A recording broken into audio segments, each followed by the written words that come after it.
자, 오늘은 로마서가 전하는 그리스도인의 삶의 모습이라고 하는 제목으로 은혜의 시간을 좀 나눠보고자 합니다. 영국의 어떤 마을에서 믿음이 좋다라고 소문난 한 집에 옛날 친구가 찾아갔습니다. 같이 며칠간 보내면서 이 친구가 보기에도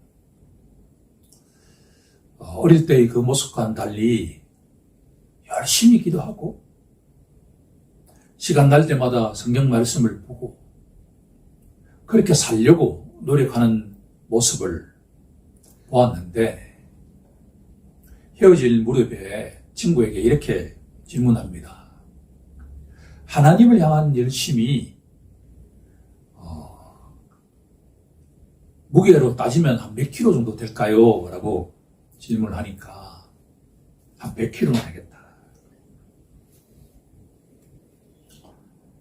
그런데 그 무게를 나누어 보면 하나님을 향한 진짜 열심은 몇 프로가 될까요? 라고 이렇게 질문을 하고 난 뒤에 이 친구가 결론을 내리기는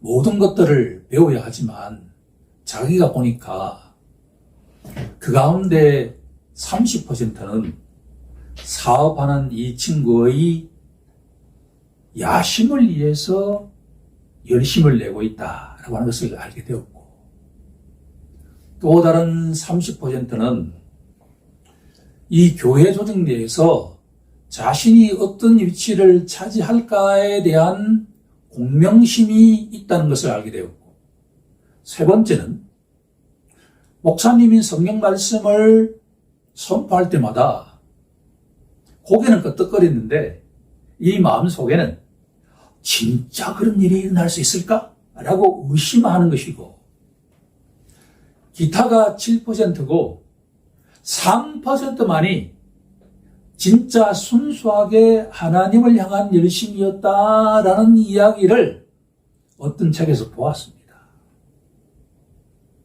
제가 신학대학원을 3년간 50대 중반에 가서 참 열심히 공부하고 재미있게 공부했습니다.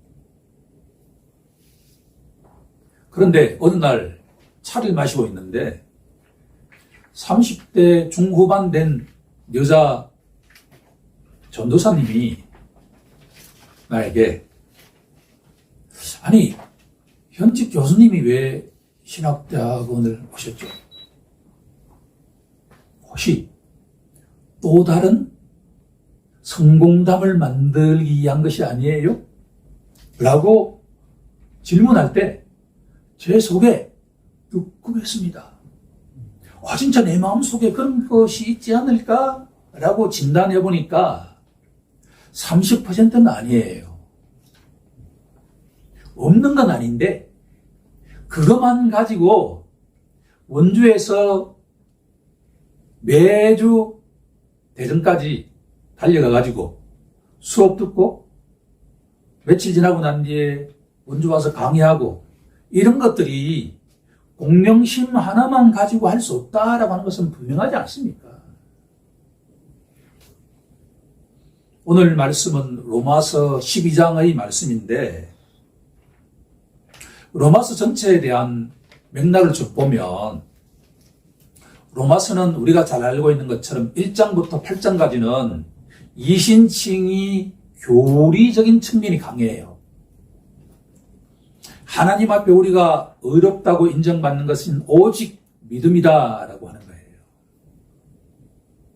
그런데 12장부터는 실천적인 측면을 강조하고 있습니다.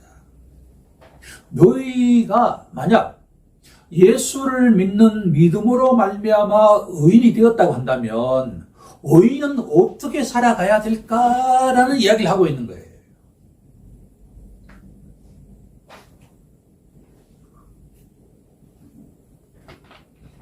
12장에서도 흥미로운 점은 하나님 앞에 믿음으로 의롭게 된 자가 붙들어야 할 한 단어는 뭘까요? 오늘 본문 내용이 쫙 나오는 거잖아요. 뭐죠? 아가페? 사랑이에요. 우리 교회에서 가장 친숙한 단어가 뭐예요? 사랑이죠. 그렇죠? 우리가 너무나 친숙하면 그 단어의 소중함을 잘 모를 수가 있어요. 자, 이 구절에 사랑이라고 하는 단어가 나오기 전에 어떤 내용이 나오냐 그러면 은사에 대한 이야기가 나와요. 7가지의 은사를 이야기하고 있습니다. 6절에 보시면 우리에게 주신 은혜대로 받은 은사가 각각 다르니, 그렇죠? 그리스도의 몸된 지체가 된 신자들은 하나님이 주신 은사가 각각 달라요. 예컨대 예언의 은사가 있다. 주로 목회자에 해당되겠죠. 두 번째, 봉사의 은사, 섬기는 은사. 세 번째, 가르치는 은사. 네 번째로, 위로하는 은사. 이거 은사입니다. 똑같은 지체들이 어려움을 당했는데 누군가 그 사람에게 가서 손을 잡아준다든가 포옹을 한다든가 이런 거는 다 뭐라는 거예요? 아무나 할 수 있는 게 아니에요. 은사예요. 그 다음에 구제하는 것, 그 다음에 치리하는 것, 그 다음에 긍휼을 베푸는 7가지. 이 7가지가 모든 은사를 다 포괄하는 건 아니에요. 로마서에서는 7가지를 이야기하고 있고 고린도 전서에 가면 훨씬 풍성한 은사에 대한 이야기를 하고 있죠. 자, 그러면 은사는 각자의 믿음 등등에 따라서 하나님이 나누어 주시는 거잖아요. 그런데 모든 성도들에게 동일하게 나누어 주시는 은사가 있다. 이게 오늘 결론이에요. 뭘까요, 여러분?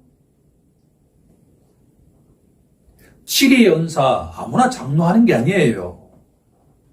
치리의 은사가 있는 자가 장로를 해야 된단 말이에요. 그런데 모든 성도들에게 공통적으로 하나님이 주신 은사가 있다. 그게 뭐라는 이야기죠? 사랑이다라고 하는 거예요. 새롭게 알게 된 거예요. 내가 교회를 다닙니다. 내가 하나님을 아버지라고 믿습니다. 예수님이 나의 구세주이자 주인입니다.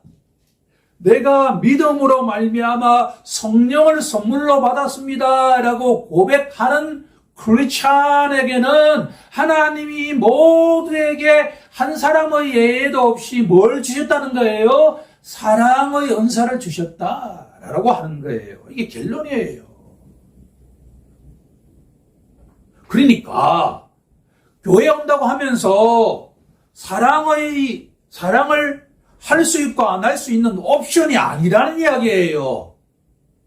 교회 온다 그러면 어떻게 되었든 간에 뭘 해야 된다는 거예요? 사랑을 알고 사랑해야 된다는 이야기예요. 그런데 오늘 성경을 잘 낭독할 때 내가 가만히 들어보니까 이게 쉬워요? 어려워요? 이 만만치 않잖아요, 이게. 그렇죠? 그런데 하나님은 뭐라고 말씀하시죠? 너희가 크리스찬이라고 고백한다면 뭘 해야 된다? 사랑해야 된다. 여기서 부딪히는 지점이 오잖아요. 성도는 놀러 오는 자리가 아니에요. 교회는 그냥 콘서트 홀에 가가지고 편안한 의자에 앉아서 듣는 자리가 아니단 말이에요.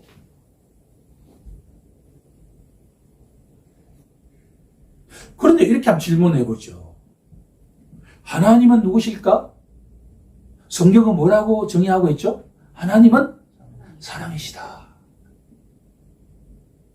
요한일서 4장 8절 16절에 가면 8절 16절 두 번에 걸쳐서 하나님은 뭐라고? 사랑이시다.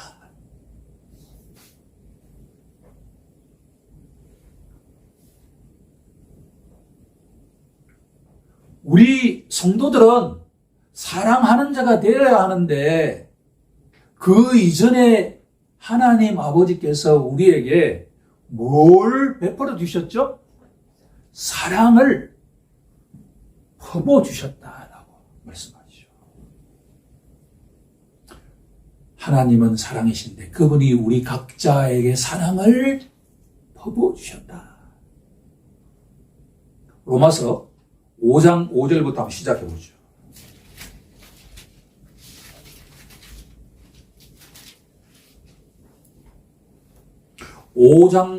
로마서 5장 5절 중반부에 가면 이렇게 되어 있잖아요.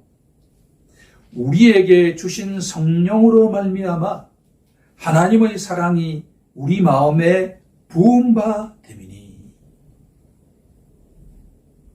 하나님의 사랑이 어디에? 우리 각자의 마음에 퍼부어 주셨다. 누구를 통해서? 성령을 통해서. 되게 중요한 이야기입니다. 모든 크리스천들은 다 뭘 해야 되죠? 사랑해야 하잖아요. 그런데 내 힘으로 사랑하라는 이야기예요. 누구 힘으로 사랑하라는 이야기죠? 성령의 힘으로 사랑하라는 이야기예요. 따라서 예수 믿지 않는 자는 자기 기분이 좋을 때는 사랑할 수 있지만 자기 기분이 나쁘면 사랑할 수 있다는 거예요? 없다는 거예요? 없다라는 이야기단 말이에요. 이건 되게 사활이 걸려있는 문제예요. 성경 말씀은 뭐냐 그러면 세상 사람들에게 선포하는 게 아니란 말이에요. 세상 사람들 앞에 나와가지고 내가 성경 말씀을 선포하면 잘못하면 딱이 맞을 수가 있단 말이에요. 그러니까 지혜롭게 가려가면서 선포해야 되죠. 하지만 하나님이 눈에 보이지 않는 하나님이 나를 사랑하신다. 나에게 사랑을 듬뿍듬뿍 퍼부어 주셨다. 라고 하는 것을 어떻게 알 수 있냐라고 하면 성경 말씀을 통해서 알 수 있죠. 내 생각으로 알 수 있는 게 아니에요. 로마서 5장 5절에 말씀하시길 성령을 통해서 나에게 하나님이 사랑을 퍼부어 주셨다라고 선포하니까 나는 그렇게 믿는다라고 하는 거죠. 그러면 하나님이 나에게 사랑을 퍼부어 주셨다라고 하는 것은 그 내용이 뭔가라고 하면 로마서 5장 8절에 가장 중요한 내용이 나오잖아요. 자, 우리 5장 8절 한번 합독해 볼까요? 시작. 우리가 아직 죄인 되었을 때 그리스도께서 우리를 위하여 죽으심으로 하나님께서 우리에 대한 자기의 사랑을 확증하셨느니라. 우리가 언제 말이에요? 하나님께 막 박수 치고 이럴 때가 아니라 언제? 죄인 되었을 때, 죄인 되었다는 이야기를 가장 쉽게 하면 하나님께 뭘 돌렸다는 이야기죠? 등을 돌렸다는 이야기잖아요. 하나님으로부터 내가 이게 도망갔다 그런 이야기예요. 내 마음대로 막 살 때예요. 그럴 때 제 이야기를 하지 않을 수가 없네요. 40대 중반에 내가 내 인생의 주인은 당연히 누구죠? 내시죠. 내가 없으면 무슨 인생을 살아. 내가 열심을 내지 않으면 내가 성공할 수가 없잖아요. 그렇게 살아왔어요. 근데 어느 순간에 말이에요. 이런저런 이유로 사랑은 오래 참고라고 하는 말씀을 묵상하다가 사랑이 오래 참는다는 게 무슨 의미입니까? 사랑은 오래 참는다는 이야기를 모르는 사람이 없잖아요. 문자적으로. 그런데 내 마음속에 내가 너를 몇 년 기다렸다? 45년 기다렸다라는 깨달음이 왔을 때, 아, 진짜 사랑은 오래 참는 거구나. 내가 죄인 되었을 때 나를 위해서 자신의 하나뿐인 독생자를 십자가에 못 박으신 그 분이 이 깨달음을 주기 위해서 몇 년 기다리셨다는 이야기예요. 45년을 기다리셨다라고 가르쳐 주셨다라고 하는 거예요. 내가 공부해서 알게 된 게 아니라 누가 알게 줬다는 거예요. 성령께서 역사하셨다는 이야기예요.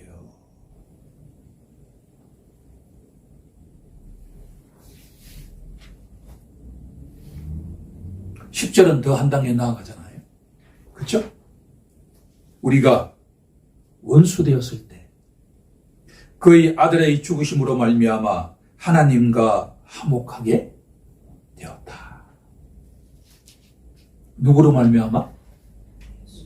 예수 그리스도의 십자가 보혈로 말미암아 등을 돌렸던 그 눈에 보이지 않는 나의 아버지 하나님과 뭐가 되었다는 거예요? 화목하게 되었다.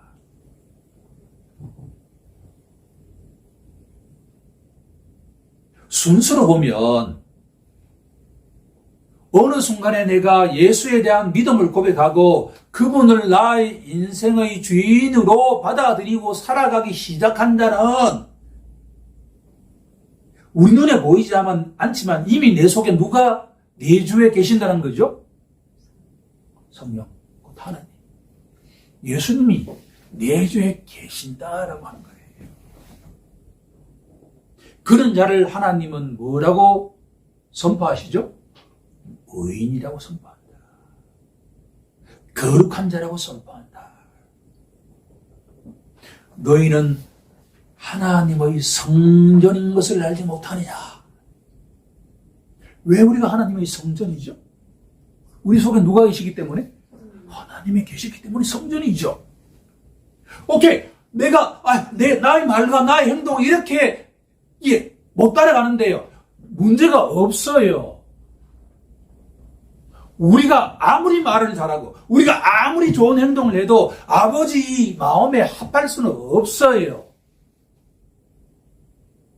우리의 말과 행동이 너무 그렇게 붙잡혀 있을 필요가 없단 말이에요. 이걸 뒤집어가네. 막 살아라는 이야기가 아니라, 어느 순간에 말이에요.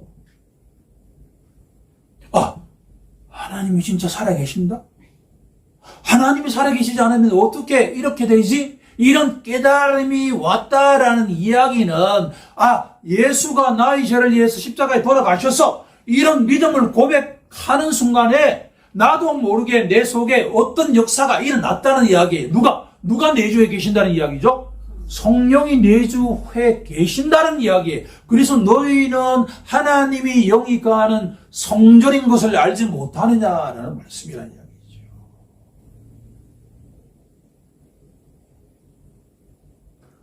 예수 믿는 자는 그 누구라도 하나님의 사랑을 받고 있는 자예요. 따라서 내 속에 성령 하나님이 계시기 때문에 이제 너희들은 뭐 하며 살 수 있다는 이야기죠? 사랑하며 살 수 있다. 이게 분명치 않으면 예배당에서 듣는 이야기가 예배당을 빠져나가면 그냥 다 끝나는 이야기예요.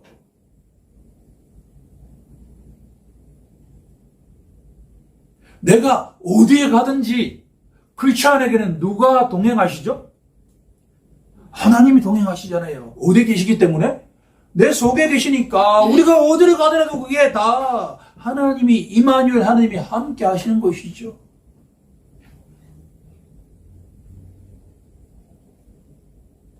이제 세 가지를 좀 은혜를 받아보고자 합니다. 자, 첫 번째 결론은 뭐냐 그러면, 우리 모든 크리스찬에게는 다 사랑할 수 있는 뭐가 있다? 능력이 있다. 성령을 통해서 내게 능력 주신 자 안에서 내가 모든 것을 사랑할 수 있다. 내 힘이 아니에요.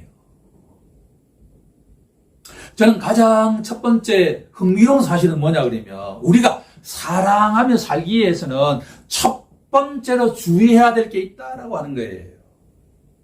로마서 12장 9절 한번 합독해 볼까요? 시작. 사랑에는 거짓이 없나니 악을 미워하고 선에 속하라.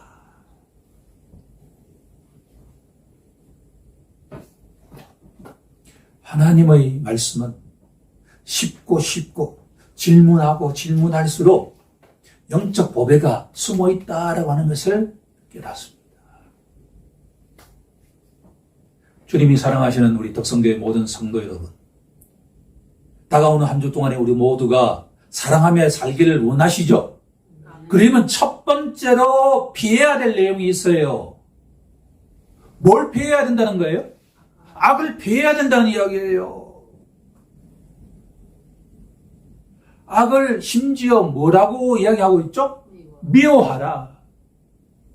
악을 자꾸 가까이 하면 안 된다는 이야기예요. 12장 21절로 한번 가볼까요? 12장 21절. 악에게 지지 말고 뭐로? 선으로 악을 이겨라. 제가 중학교인지 고등학교인지는 모르겠는데 약간 내가 좀 어리석은 면이 있어요. 이렇게. 그러니까 막 남한테 말로서 막 이렇게 이기려고 하는 그런 게 좀 적어요. 어느 순간 집에 오니까 되게 분이 막 쌓이잖아, 그죠? 그때 내가 이런 말을 했어야 돼. 그래서 그때부터 결심을 했어, 내가.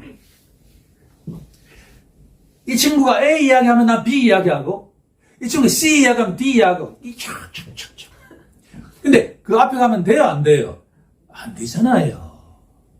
악을 악으로 맞서면 절대로 사랑할 수가 없어요. 한 구절 더 우리가 데살로니가 전서 그 유명한 항상 기뻐하라, 쉬지 말고 기도하라, 범사에 감사하라. 우리 잘 알고 있는 말씀이죠. 그런데 데살로니가 전서 5장 22절에 가면 뭐라고 되어 있냐 그러면 악은 어떤 모양이라도 뭐라고 되어 있죠? 버리라.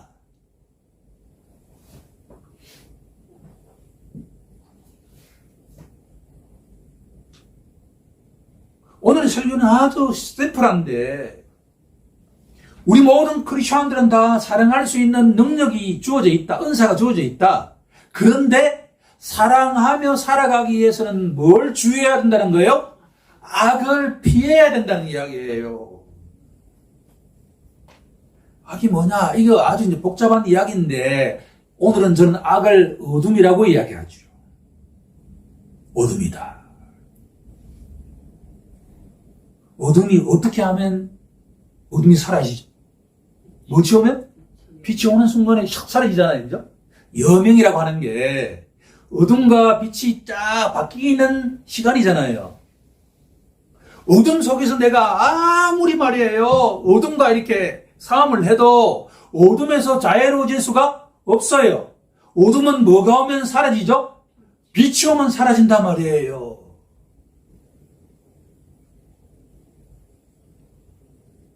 다툼은 빛이에요? 어둠이에요? 어둠이시요.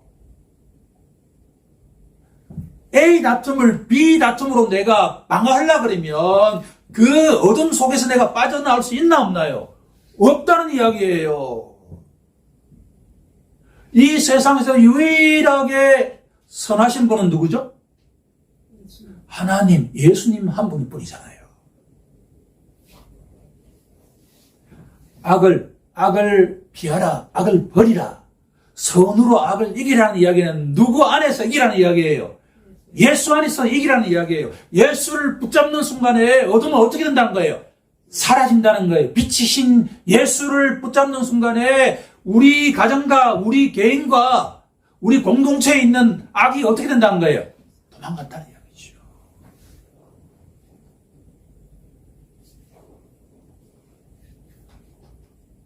시간이 쑥 가버린대요. 이게 원래 이게 초입 단계인데 이게 지금. 근데 이게 내가 보기엔 너무나 은혜로운 이야기예요. 이게 성경이라고 하는 게 그냥 이렇게 그래 사랑하십시오 이래가 사랑할 수 있는 게 아니란 말이에요. 그랬으면 다 사랑했지. 교회가 쉽지 않아. 우리 속에 사랑할 수 있는 능력이 있는데도 악을 가까이 하면, 악이 우리 주위에 이렇게 가까이 있으면 사랑할 수 있다는 거 없다는 거예요. 없다는 이야기예요, 그게. 예수를 딱 붙잡는 순간에 내 마음속에 있던 악이 물러가고, 우리 가정 공동체 속에, 우리 교회 공동체 속에 등등등등 해서 악이 사라진다는 이야기지요. 기억하는 우리 모두가 되길 원합니다. 자, 본론으로 들어가면 우리 간단하게 처리할 수가 있어요. 그 두 번째, 진짜 악을 멀리하고 난 다음에 해야 될 게 뭐냐 그러면 형제를 내 몸처럼 사랑하라라는 이야기예요. 두 번째 갈로 정답은 형제죠. 첫 번째는 악입니다.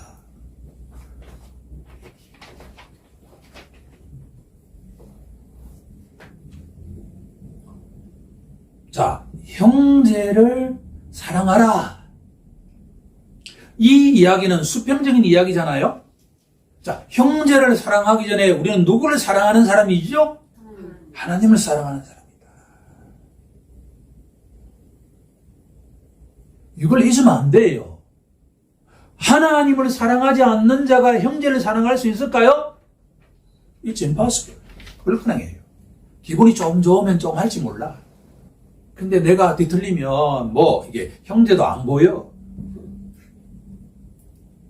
그러니까 형제를 사랑하는 자는 바로 하나님을 사랑하는 자다.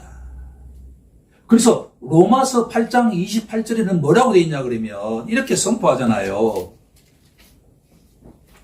우리가 알거니와 누구를 사랑하는 자? 하나님을 사랑하는 자. 하나님을 사랑하는 자는 모든 것이 협력하여 뭘 이룬다? 선을 이룬다. 이 말씀을 갖고 로마서 12장으로 가져가야 된단 말이에요.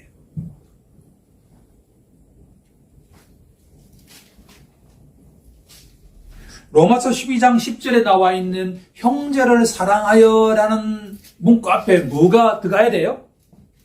하나님을 사랑하는 자라고 하는 내용이 들어가야 된다는 이야기예요.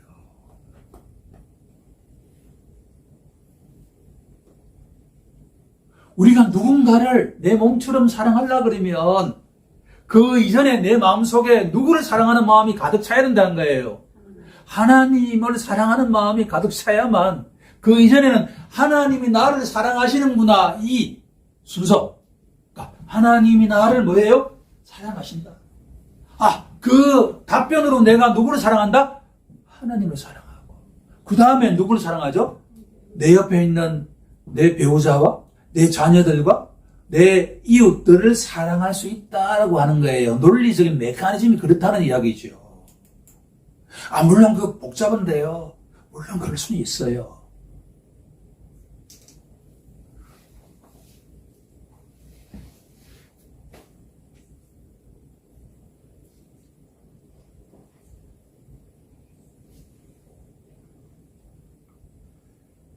형제를 사랑할 때는 10절에 나와 있는 것처럼 서로 사랑해야 됩니다.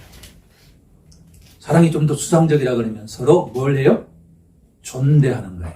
존대.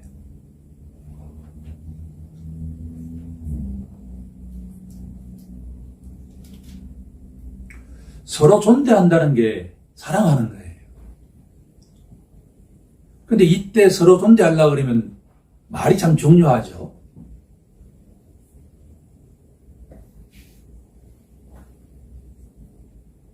말을 가끔 좀 높여보는 것도 좋아요. 호칭을 조금 사용하는 것도 좋아요. 말을 이렇게 너무 이렇게 쉽게 이렇게 누구야? 자기 배우자에게 누구야 하는 순간에 말이 거칠어질 수가 있어요. 그러니까 사랑한다는 것은 존대하는 것인데, 그러니까 상대방을 존대하는 것인데, 그것은 호칭이 조금 들어가면 존대할 가능성이 높아요. 두 번째, 서로 하되, 일방적으로 하는 게 아닙니다. 서로 존대하되 자기가 먼저 하라는 거예요. 먼저 하라.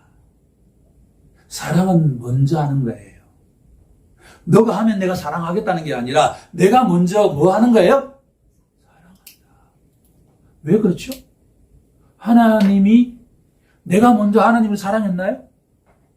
아니죠. 하나님이 먼저 나를 사랑하셨죠. 똑같아요. 내가 내 배우자를, 내가 내 자녀를 먼저 사랑하는 거예요.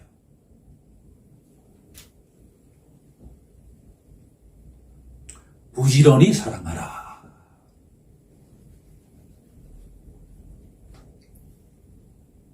이것 가지고도 한 주 해야 될지 모르겠는데, 부지런히 사랑하라. 게을러서는 안 된다. 오늘은 사랑하고 내일은 사랑하지 않는다. 있을 수 없다. 세 번째. 자, 형제 사랑은 예수 믿는 자들끼리 이야기해요. 교회 안에 예수 믿는 자들끼리 이야기해요. 그런데 우리가 세상 속에 나아가면 예수 믿는 자들은 뭐예요? 소수죠. 다수가 뭐예요? 예수 안 믿는 자들이잖아요. 자, 그럴 때 박해하는 자를 어떻게 하라는 말씀이에요? 저주하지 말고 뭐 하라? 축복하라.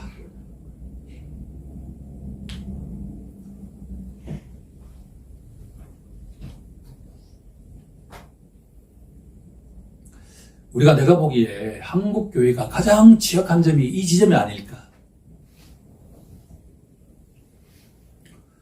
전도한다는 미명으로 막 이렇게 절에 찾아가가지고 막 이렇게 분탕치하고 이런 것들은 내가 보기에 이게 성경에 없는 내용이에요. 그런 거 이게.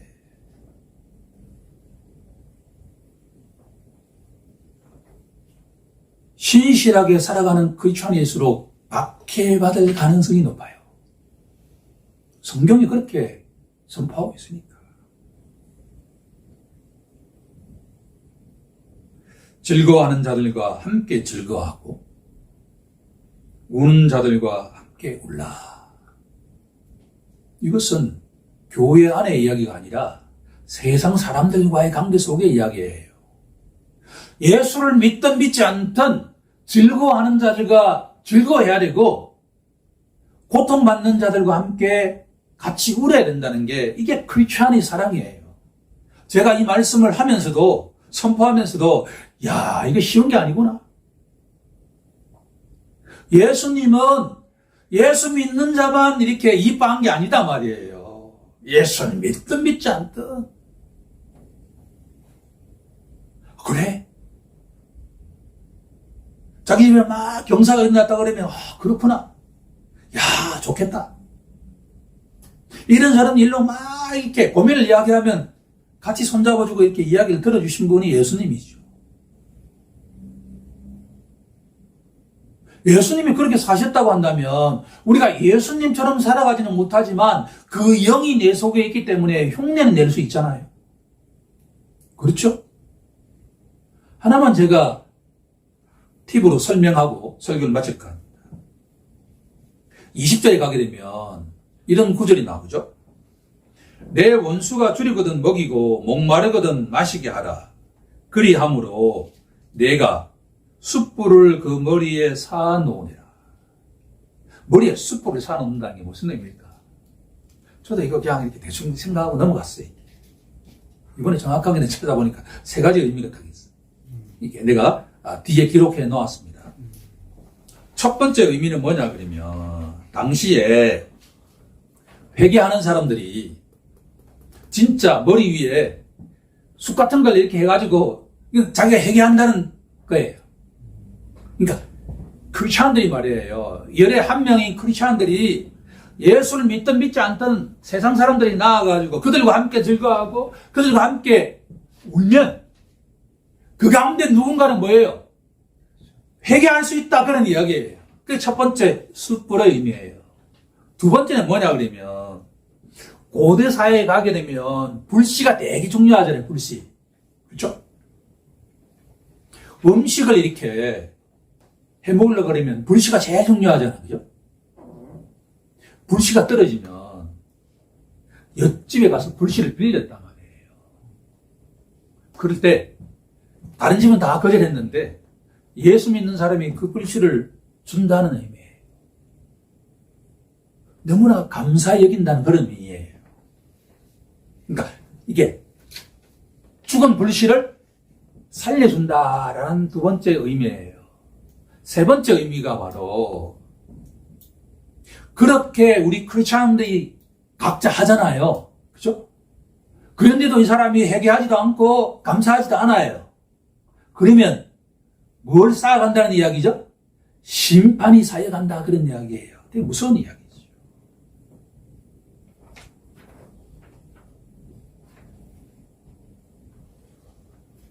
자, 이제 말씀을 정리해 보고자 합니다.